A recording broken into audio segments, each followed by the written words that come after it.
Film की शुरुआत होती है एक इंडस्ट्री की मालकिन को दिखाते हुए जिसका नाम विक्टोरिया है। उसकी इंडस्ट्री में हाई टेक्नोलॉजी चीजें बनाई जाती थी। वो आज यहाँ खुद काम कर रही थी। जब पिछले काफी अरसे से एक चीज की खोज कर रही थी, तो उसका साइंटिस्ट कहता है कि वो चीज हमें यहाँ भी नहीं मिलेगी। उनके सामने एक काफी बड़ी चीज को तोड़ा जाता है, जिसके अंदर से हमें बीटल की शक्ल में बनी एक डिवाइस नजर आती है, जिसका नाम बीटल स्कैरेप होता है, जो कि असल में एक एलियन टेक्नोलॉजी है। बीटल यानी कि एक कीड़े की शक्ल। अब हम एयरपोर्ट पर एक लड़के जेमी को देखते हैं, जो कि लॉ की पढ़ाई करके वापस आ रहा था। एयरपोर्ट पर उसकी पूरी फैमिली थी जो उसका इंतजार कर रही थी, और जेमी इन सब से मिलता है। अंकल उसके साइंटिस्ट थे जो गाड़ी में बैठकर इन सब का इंतजार कर रही थी। जिसके बाद ये पूरी फैमिली पास ही के होटल में जाती है। यहाँ जेमी की बहन बताती है कि हमारे हालात बहुत खराब हैं, जिसमें हमारा घर भी बिकने वाला है। बिजनेस में डैड को काफी नुकसान हुआ है। ये सुनकर जेमी काफी परेशान हो गया। कहता है कि ये बात मुझे पहले बता देनी चाहिए थी, मैं तब वापस आ जाता। जिस पर उसकी मॉम कहने लगी कि बेटा, हम चाहते थे कि हमारी फैमिली में से कोई पढ़ा लिखा हो, इसलिए हमने तुम्हें लॉ पढ़ाने के लिए भेजा। अब तुम आ गई हो पढ़ाई करके, तो सब ठीक हो जाएगा। जिसके बाद ही फैमिली घर वापस आ गई। वो कहता है कि मैं बहुत जल्द अच्छा सा काम करके इतने पैसे कमाऊंगा कि अपनी फैमिली को अमीर इलाके में ले जाऊंगा। फिर अगले ही दिन हम जेमी को काफी आलीशान घर के सामने देखते हैं, जहाँ उसकी बहन कहती है, आ जाओ जेमी, सफाई करवा कर। दरअसल वो दोनों यहाँ पर जॉब कर रही थी और फिलहाल उनके पास करने का यही काम था। इतनी ही देर में यहाँ विक्टोरिया आ गई अपने गार्ड के साथ, चूँकि उसी का घर था। अब जब विक्टोरिया आगे बढ़ी तो हम उसकी भतीजी को देखते हैं, जिसका नाम जेना था। वो उस पर बहुत ज्यादा गुस्सा करती है। जेना उसे एक वीडियो दिखाती है जिसमें विक्टोरिया ने एक हाईटेक डिवाइस बनाई थी। उस डिवाइस को जब किसी इंसान में लगाया जाता है तो वो इंसान बहुत ताकतवर सोल्जर बन जाता है। इतना ताकतवर कि वो सोल्जर अकेला ही पूरी आर्मी पर भारी पड़ सकता है और एक हथियार की तरह काम कर सकता है। जेना बताती है कि इस प्रोजेक्ट की वजह से मैं भड़की हुई हूँ, क्योंकि इस पर तुम्हारा काम काफी आगे बढ़ चुका है। हालांकि हमने सालों पहले ये प्रोजेक्ट बंद कर दिया था और इसे रोकने का फैसला मेरे डैड का था, क्योंकि इस डिवाइस की मदद से इंसान हथियार जैसा बन जाएगा, दुनिया को तबाह कर देगा। मेरे डैड तबाहकुन इंसान बनाना नहीं चाहते थे, तो फिर आप दोबारा क्यों इस टेक्नोलॉजी को इस्तेमाल में ला रही हैं? इस पर विक्टोरिया भी गुस्सा हो जाती है। कहती है कि तुम्हारे डैड की बात, मैंने इस कंपनी को चलाया, तुम्हारा इस कंपनी में बस हिस्सा ही है। इसे कैसे चलाना है ये मेरा काम है, मैं ही बेहतर जानती हूँ। मैं नहीं चाहती कि तुम या तुम्हारी माँ मेरी इस काम में दखल दो। तभी यहाँ जेमी आ गया, जो उनकी बहस में बोल पड़ता है। अब ये चीज विक्टोरिया को पसंद नहीं आती। एक नौकर हमारी बात में घुस आया, इसलिए वो जेमी और उसकी बहन को नौकरी से निकाल देती है। वो दोनों बहन भाई घर से बाहर आकर जब गाड़ी का इंतजार करने लगे तो उनके पास जेना आती है। वो जेमी को कहती है कि माफ करना, मेरी वजह से तुम्हारी नौकरी चली गई। कल ऑफिस आओ, मैं तुम्हें कोई छोटी मोटी नौकरी दिलवा दूंगी। जो कहकर वो यहाँ से चली गई। रात के वक्त जेमी अपने डैड से बातें करता है और उन्हें बताने लगा कि मैं आपके बिजनेस में होने वाले नुकसान की वजह से बहुत परेशान हूँ। जिस पर उसके डैड कहती है, कोई बात नहीं बेटा, ऐसा तो होता रहता है, सबसे जरूरी होता है अपनों का साथ। तुम वापिस आ गई हो तो इस चीज की हमें बहुत खुशी है। ये सुनकर जेमी को तसल्ली हुई और वो भी खुश हो जाता है। अगले ही दिन वो अच्छे से तैयार होकर उनकी इंडस्ट्री में पहुँचा और जब उसने जेना के बारे में पूछा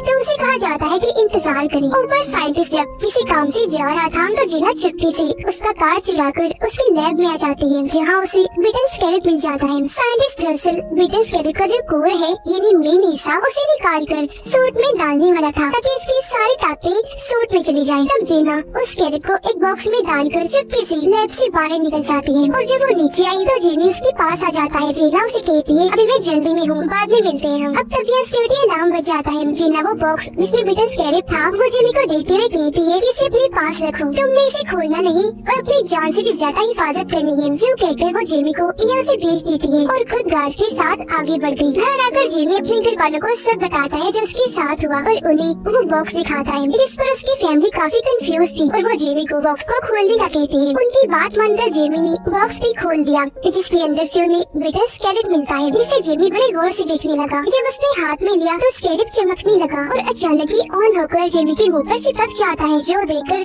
सारे घर वाले काफी डर गए। जिसके साथ जेमी का जिस्म अचानक से खौफनाक तरीके से बदलने लगा। उसके जिस्म पर सूट चढ़ना शुरू हो जाता है और अब वो बन जाता है ब्लू बीटल, जो इस मूवी का नाम भी है, और अब पूरी तरह सूट जेमी को कवर कर लेता है। जिसके फौरन बाद सूट के अंदर से उसके असिस्टेंट की आवाज आने लगती है, जो दरअसल एक टेक्नोलॉजी है। वो कहती है कि जेमी, ब्लू बीटल बनने के लिए मैंने ही तुम्हें चुना है और अब तुम तैयार हो जाओ मेरी ताकतें देखने के लिए। जो कहकर जोर से जेमी को उड़ाकर वो आसमान पर ले जाती है। वे एकदम से वापस जमीन पर ले आई, जहाँ जेमी यानी ब्लू बीटल के सामने एक बस आ रही थी। यह असिस्टेंट ने इस सूट की ताकतों को और बढ़ा दिया। वो अपनी फुल ताकत से एक्टिवेट हुआ, जिससे टकराने की वजह से बस के 2 टुकड़े हो जाते हैं। यह असिस्टेंट जेमी को समझाती है कि ब्लू बीटल सूट को कैसे इस्तेमाल करना है, जो सब बताने के बाद वो उसे घर ले आई। तब तक जेमी के जिस्म से वो सूट गायब हो चुका था। उसके जिस्म पर अब कोई कपड़े नहीं थे और क्योंकि इस सब में वो काफी थक गया था, इसलिए वही बेहोश हो जाता है। काफी घंटों के बाद जब उसे होश आई तो वो बिल्कुल ठीक था। उसे अपने पीछे जब अजीब सा महसूस हुआ तो उसने अपनी कमर चेक की, जहाँ बीटल स्कैरिब उसकी पीठ के साथ चिपक गया था। ये देखकर वो काफी घबरा गया। ये तय कि मैं इस बारे में जेना से बात करूंगा, जो बोलकर वो घर से निकल गया। थोड़ी देर बाद वो जेना को इंडस्ट्री से बाहर भागता हुआ देखता है, जहाँ उसके पीछे कुछ लोग पड़े हुए थे। जेमी जल्दी से उसे गाड़ी में बिठा लेता है, लेकिन जो लोग पीछे पड़े हुए थे वो उनकी गाड़ी पर गोलियां चलाने लगे। उनसे बचने के लिए जेमी गाड़ी तेज भगाने लगता है और अब ये अपने घर की तरफ जाने लगा। घर आकर दोनों सबसे मिलते हैं। अब जीना जेमी से पूछती है कि स्कैरिब कहाँ है, तब वो उसे अपनी पीठ दिखाते हुए कहते हैं कि देखो ये यहाँ फिक्स हो गया है, चिपक गया है। ये देखकर जीना काफी हैरान हुई। फिर बताती है कि ये इसलिए चिपका क्योंकि इसकी शक्ल बीटल जैसी जो है, और ये है बीटल स्कैरिब, जिसे पहले मेरे डैड भी इस्तेमाल किया करते थे, लेकिन अचानक वो गायब हो गई और मेरे ख्याल से अब वो नहीं रही। लेकिन जब वो जिंदा थी तो इस टेक्नोलॉजी को उन्होंने बंद कर दिया था, लेकिन मेरी आर्ट विक्टोरिया ने इस टेक्नोलॉजी को फिर से इस्तेमाल करना शुरू कर दिया, क्योंकि वो जानती है कि बीटल स्कैरिब के कोर में बहुत ताकत है। मेरे डैड इस बात से इत्तेफाक नहीं करते थे, उन्होंने इस बात की मुखालफत की, क्योंकि उनका मानना था कि बीटल स्कैरिब खुद उस इंसान को चुनेगा कि कौन ब्लू बीटल बनेगा और उसकी ताकत इस्तेमाल करने का असली हकदार होगा। और इस बार बीटल ने जेमी को चुना है। जेमी कहता है कि मुझे नहीं चाहिए ये, मुझे इस बीटल स्कैरिब को निकालना है, कोई हल बताओ। जिस पर जीना कहती है कि एक हल है मेरे पास, लेकिन उसके लिए मुझे एक जगह पर जाना है जिस जगह की चाबी मेरी कंपनी में है, लेकिन वहाँ जाना खतरनाक है। जिस पर जेमी के अंकल जो साइंटिस्ट थे बताते हैं कि मैंने एक ऐसी डिवाइस बनाई है जिसकी मदद से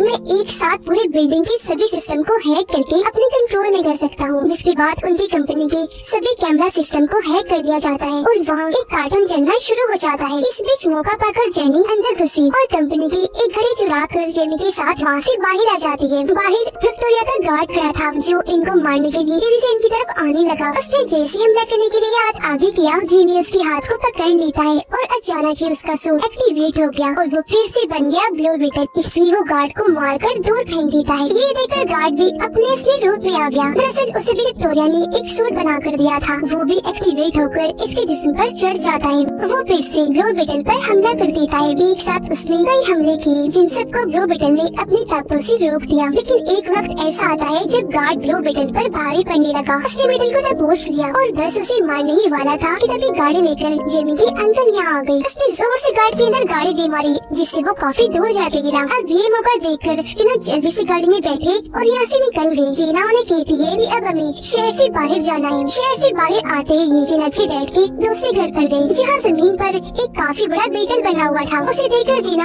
हाथ में बने हुए घड़ी के जरिए उस बीटल के नीचे बनी खुफिया रास्ते को खोल लेती है और ये तीनों नीचे आ जाते हैं। यहाँ आकर पता चला कि सबसे पहले ब्लू बीटल जीना के डैड थे। उन्होंने ही सबसे पहले बीटल स्कैरिब की ताकतों और टेक्नोलॉजी को इस्तेमाल किया। अब यहाँ की हर एक चीज को देखकर जेमी के अंकल काफी मुतासिर हुए और वो बीटल स्कैरिब की टेक्नोलॉजी को समझने लगते हैं, जिसके मुताबिक अगर स्कैरिब ने खुद को किसी के साथ जोड़ लिया तो उसे अलग नहीं किया जा सकता। तो जाहिर है ये बीटल स्कैरिब का जेमी से अलग भी नहीं किया जा सकता। वो उस इंसान के हर एक सेल से जुड़ जाती है और अगर ऐसा हुआ तो इसमें जेमी की मौत हो सकती है। अब ये सुनकर जेमी को काफी गुस्सा आ जाता है। वो वहाँ से निकलकर छत पर आकर बैठ गया। थोड़ी देर के बाद उसके अंकल भी उसके पास आकर बैठ गए और जेमी को समझाने लगते हैं कि जेना की मदद से तुम्हें जो पावर मिली है वो काफी अच्छी है। जिन पावर्स के लिए लोग तो तरसते हैं तो तुम्हें वो ऐसे मिल गई। तभी छत पर जीना भी आ गई। देखती है कि एक हाईटेक प्लेन शहर से उड़ा और अब जेमी के घर की तरफ आ रहा है। उसे शक हुआ। उसने इस बारे में जेमी और उसके अंकल को बताया। ये लोग देखते हैं कि प्लेन में भी बहुत सारे लोग हैं और इनके घर के बाहर भी बहुत सारे सोल्जर्स खड़े हैं। ये देखकर जेमी समझ गया कि हम पर कोई मुसीबत आने वाली है। उसे अपनी फैमिली की फिक्र थी तो उनकी मदद करने के लिए वो चिल्लाने लगा ताकि उसका सूट ऑन हो जाए, लेकिन ऐसा नहीं होता। इससे जेमी समझ गया कि ये सूट मुझे मुसीबत में देखकर ही एक्टिवेट होता है, इसीलिए वो वहाँ से कूद पड़ता है। अब वो नीचे गिरकर मर ना जाए इसलिए ब्लू बीटल हवा में आते ही एक्टिवेट हो गया और अब ब्लू बीटल बनते ही वो वहाँ से आगे बढ़ जाता है। हाईटेक प्लेन में विक्टोरिया और उसका गार्ड थे। नीचे सोल्जर्स जेमी के घर में घुसकर सबको बाहर निकाल रहे थे, लेकिन तभी जेमी यानी ब्लू बीटल उड़ता हुआ वहाँ आया और अपने मुक्कों से मारता हुआ सब सोल्जर्स को उड़ा देता है और अपने घर वालों को यहाँ से भागने का कहता है। तब ब्लू बीटल की असिस्टेंट काफी बड़ी मशीन गन एक्टिवेट करती है और सभी सोल्जर्स को एक साथ उड़ाने का सोचती है। इस पर ब्लू बीटल उसे कहता है कि हम इन्हें जान से नहीं मारते, बस वैसे ही जख्मी कर देते हैं। जो कहकर वो अपनी ताकतवर मशीन को एक्टिवेट करके सबको मार मार के बेहोश कर देता है। ऊपर से विक्टोरिया का गार्ड ब्लू बीटल पर निशाना लगा के खड़ा हो जाता है ताकि एक ही झटके में वो उड़ जाए। दूसरी साइड पर बीटल भी तैयार था, लेकिन तभी बीटल ने देखा कि मेरे डैड को दौरा पड़ रहा है, इसलिए वो जल्दी से उनके पास आया। इस चीज का फायदा उठाकर गार्ड अपनी टेक्नोलॉजी से ब्लू बीटल को कमजोर करके उसे कैद कर लेता है, जिससे अब वो कुछ भी नहीं कर पा रहा था। ब्लू बीटल के सामने उसके डैड मर रहे थे और फिर पीछे से एक धमाका करके उसके पूरे ही घर को उड़ा दिया जाता है। जिसके बाद गार्ड जेमी को, जो ब्लू बीटल से बाहर आ गया था, प्लेन में उड़ाकर अपने साथ ले जाता है। उनके जाने के बाद पूरी फैमिली यहाँ आई देखती है कि जेमी के डैड अब नहीं रहे, उनकी मौत हो चुकी है। ऐसे अगला दिन आ गया जहाँ उसके डैड के मरने और जेमी के जाने से सारे काफी परेशान थे। दादी सबको इकट्ठा करती है, कहती है कि कैसे भी करके हमें जेमी को बचाना है, किसी सूरत उसे नहीं खोना। इस पर जीना जवाब देती है कि इस मिशन में मैं भी आपका पूरा साथ दूंगी। जो कहने के बाद जीना उन्हें अपने डैड की एक और जगह पर लेकर गई, जहाँ उसके डैड ने एक बीटल प्लेन भी बनाया हुआ था, जिसके अंदर बैठकर ये लोग यहाँ से निकल जाते हैं। प्लेन में जीना उन सबको अपने डैड के बनाए हाईटेक हथियार देती है, जिसमें जेमी की दादी एक मशीन गन लेती है। फिर ये लोग विक्टोरिया की आइलैंड पर बने उसके किले को देखते हैं और दादी प्लान बनाती है कि हम उन दुश्मनों का पहले ध्यान भटकाएंगे और अगर उन्हें मारना हुआ तो मारेंगे, फिर अंदर जाकर जेमी को बचा लेंगे। उधर विक्टोरिया ने जेमी को उल्टा लटकाया हुआ था, क्योंकि वो उसकी बीटल टेक्नोलॉजी को निकाल कर अपने गार्ड में डालने वाली थी। यहाँ जेमी साइंटिस्ट से मदद मांगता है, इस पर वो जवाब देता है कि सॉरी, मैं तुम्हारी कोई मदद नहीं कर सकता। साइंटिस्ट बताता है कि इस चीज में जेमी मारा जा सकता है। इस पर वो जवाब देती है कि मुझे इससे कोई फर्क भी नहीं पड़ता। अभी इतनी ही देर में बाहर बीटल प्लेन से किले पर हमला कर दिया जाता है। तभी जेमी की अंकल उसे नीचे उतार कर दोबारा से शुरू कर देती है, जिससे अब वो इतना ताकत से उन पर हमला करता है कि ऊपर चढ़ने लगा। उसके पैर निकल आए थे, जिसके नीचे वो सब गार्ड को कुचलता गया और बाद में गैस छोड़कर सबको बेहोश कर देता है। अब ये लोग अंदर आ गए, जहाँ जेना लैब का रास्ता ढूंढकर उसी तरफ बढ़ने लगे। इनके सामने बहुत बड़ी कोर जैसी मशीन आ जाती है और ये वही मशीन है जिसके जरिए ब्लू बीटल की ताकती टेक्नोलॉजी को निकाल कर गार्ड के अंदर भेजा जा रहा था। प्रोसेस शुरू हो गया, जिससे ताकते जाने की वजह से जेमी तड़पने लगा और वो अपने ही दिमाग में कुछ सोचते हुए एक अलग ही दुनिया में चला जाता है, जहाँ उसे अपने डैड नजर आए। जब जेमी उन्हें देखता है तो काफी जज्बाती हो गया, लेकिन जेना और जेमी की बहन उस पूरे कोर पर बॉम्ब लगा देती है जहाँ ये ट्रांसफर का काम हो रहा था। अब ये ताकते जाने का असर जेमी और उसके डैड दोनों महसूस कर रहे थे। उसके डैड कहते हैं, बेटा तुम्हारा दुनिया में अभी भी काम बाकी है, असली दुनिया में तुम्हें सबको बचाना है, मेरा काम यही तक था, इसलिए मैं तुमसे दूर हो गया और अब बेटा मैं तुम्हें आगे बढ़ते हुए देखना चाहता हूँ। ये कहकर वो उसे ब्लू बीटल वाला सूट दिखाते हैं और कहने लगे, बेटा तुम इसकी ताकतें इस्तेमाल करना और दुनिया को बचाना, मैं हमेशा तुम्हारे दिल में रहते हुए तुम्हें महसूस होता रहूंगा। जो कहकर वो यहाँ से गायब हो जाते हैं। अब ये जगह टूटना शुरू हो गई क्योंकि तबाह हो रही थी सब कुछ। टेस्टनेस होने से पहले जेमी ठीक वक्त पर अपने ब्लू बीटल वाले सूट को हाथ लगा देता है, जहाँ बाहर तब तक उसकी सारी पावर्स और टेक्नोलॉजी को उसमें से निकाल कर गार्ड में डाल दिया गया था और अब गार्ड अपनी नई टेक्नोलॉजी के साथ बिल्कुल तैयार था। लेकिन इससे पहले कि जेमी मरता, जीना वहाँ धमाका कर देती है, जिससे वो पूरी कोर मशीन तबाह बर्बाद हो जाती है, क्योंकि वहाँ धमाका ही बहुत बड़ा हुआ था। और ऐसा होते ही जेमी उनकी कैद से आजाद हो गया। वो अपनी ताकतों को एक्टिवेट करने की कोशिश करने लगा। इस पर असिस्टेंट कहती है कि ब्लू बीटल के एक्टिवेट होने में थोड़ा वक्त लगेगा क्योंकि वो चार्ज नहीं है। अब यहाँ से साइंटिस्ट जेमी की मदद करता है भागने में और जब इस बात का गार्ड को पता चला उसने साइंटिस्ट को मार दिया। जेमी वहाँ से भागता है और गार्ड जो अपने सूट के साथ बिल्कुल तैयार था, वो अपना कोई भी हथियार इस्तेमाल कर सकता था और उसे ऐसे पाकर विक्टोरिया काफी खुश थी। जेमी भाग रहा था और क्योंकि उसके सूट में अभी एनर्जी कम थी, इसलिए बहुत सारे गार्ड्स उसे मारने के लिए आते हैं। तब ठीक मौके पर यहाँ दादी मशीन गन लेकर आ जाती है और सब गार्ड्स को उड़ाकर जेमी को बचा लेती है। ये दोबारा से भागने लगे और जो भी रास्ते में आ रहा था दादी मशीन गन से सबको मारती जा रही थी। उधर जीना को विक्टोरिया ने पकड़ लिया था और वो उसे अपने साथ ले गई। जेमी की बहन शील्ड और पंचेस इन्हें मुक्कों वाली टेक्नोलॉजी को इस्तेमाल करके गार्ड से लड़ रही होती है और अब जेमी पर ब्लू बीटल सूट भी एक्टिवेट हो जाता है क्योंकि क्योंकि वो भी अब चार्ज हो चुका था। इसीलिए वो सभी गार्ड से भिड़ जाता है और उन पर हमला करके काफी बुरा मारता है। लेकिन तभी यहाँ गार्ड अपना सूट पहने आया और ब्लू बीटल पर हमला कर देता है। वो उसे उड़ाकर हवा में ले गया और अभी दोनों वहाँ एक दूसरे को मारने लगे। पहले तो दोनों ही एक दूसरे पर भारी पड़ रही थी, लेकिन फिर गार्ड ब्लू बीटल को बहुत मारता है, जिसके बाद दोनों लड़ते लड़ते फिर से किले में आ गई और यहाँ एक दूसरे को जबरदस्त टक्कर दे रही थी। अब यहाँ जेमी के अंकल गार्ड के सर पर वार करते हैं, जिससे वो जवाब में उसके अंकल के पास धमाका करता है और वो काफी जख्मी हो गई। ये देखकर ब्लू बीटल को काफी गुस्सा आया और अब वो अपनी पूरी पावर्स का इस्तेमाल करके गार्ड पर हमला कर देता है और उसके अंदर से तेज रोशनियां निकलने लगी। उधर विक्टोरिया जेना को बताती है कि मैंने ब्लू बीटल के कोर को अपने मोबाइल में डाउनलोड कर लिया है, जिसकी वजह से अब मैं लाखों की तादाद में सूट बनाऊंगी और मुझे रोकने वाला भी कोई नहीं होगा। अब ये सुनकर जेना को गुस्सा आ गया और वो वहाँ बीटल टेक्नोलॉजी वाले चिंगम को थोक देती है, जिससे वो हर तरफ फैलने लगी। ऐसे करने के बाद जेना